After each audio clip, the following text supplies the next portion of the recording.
Na. Der blaue ist doch der leichte Weg. Ja, ich glaube schon. Nicht schon wieder. Das darf doch nicht wahr sein. Das gibt's doch nicht. Eine international einheitliche Schwierigkeitsbewertung für Wander- und Bergwege gibt es nicht. Auch innerhalb von Österreich sind die Unterschiede teilweise gravierend. Vor allem in Vorarlberg, wo das Schweizer Bergwegekonzept umgesetzt wird. Daher ist es wichtig, dass man sich vor der Tour über das jeweils gültige Farbschema informiert. Was ist denn jetzt los? Na.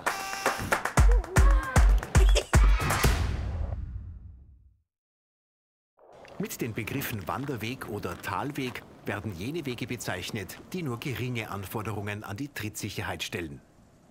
Am häufigsten finden wir diese Wegekategorie in Talnähe unterhalb der Waldgrenze. Für Familien mit Kindern und Menschen ohne Bergerfahrung sind diese Wanderwege ideal. Wege dieser Kategorie sind mit einem blauen Punkt gekennzeichnet. Ausnahme in Tirol, hier gibt es den blauen Punkt für Wege dieser Schwierigkeit nicht. Anders auch in Vorarlberg, dort wird die Pfeilspitze mit Gelb markiert. Mittelschwierige Bergwege sind in ganz Österreich einheitlich mit roter Farbe gekennzeichnet. Im Gegensatz zu Tal- und Wanderwegen sind sie schmäler und steiler und können auch absturzgefährdende Stellen aufweisen, die nicht gesichert sind. Trittsicherheit und ein gewisses Maß an Schwindelfreiheit sind notwendig. Sind für das Begehen von Wander- und Talwegen Sportschuhe ausreichend, so erfordern Bergwege Wanderschuhe. Diese sind stabiler und mit einer reibungsstarken Gummisohle mit ausgeprägtem Profil ausgestattet. Schwierige Bergwege sind in Österreich schwarz markiert, außer in Vorarlberg. Dort wird die Pfeilspitze mit blau markiert. Sie sind schmal und steil und können über längere Strecken sehr ausgesetzt sein. Mit Stahlankern und Drahtseilen werden besonders exponierte Stellen entschärft oder Kletterpassagen begehbar gemacht. Somit wird der Einsatz der Hände zur Unterstützung des Gleichgewichts und zur Absturzsicherung notwendig. In Tirol gibt es noch eine weitere Kategorie, die alpine Route. Ja, genau. Bleib bei uns in Tirol. Es handelt sich dabei um Steige im Gebirge, die nur spärlich beschildert und nicht gewartet werden.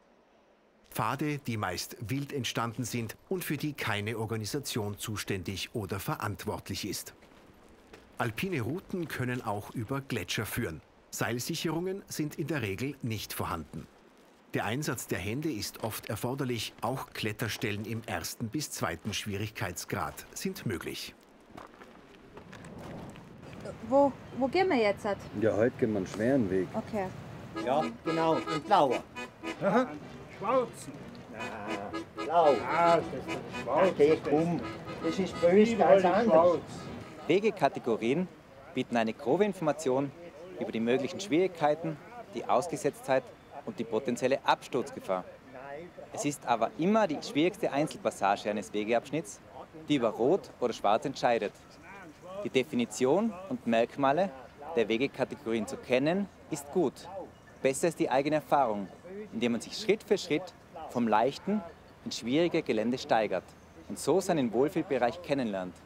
Die ehrliche und kritische Selbsteinschätzung ist auch hier der Schlüssel zum sicheren Bergerlebnis.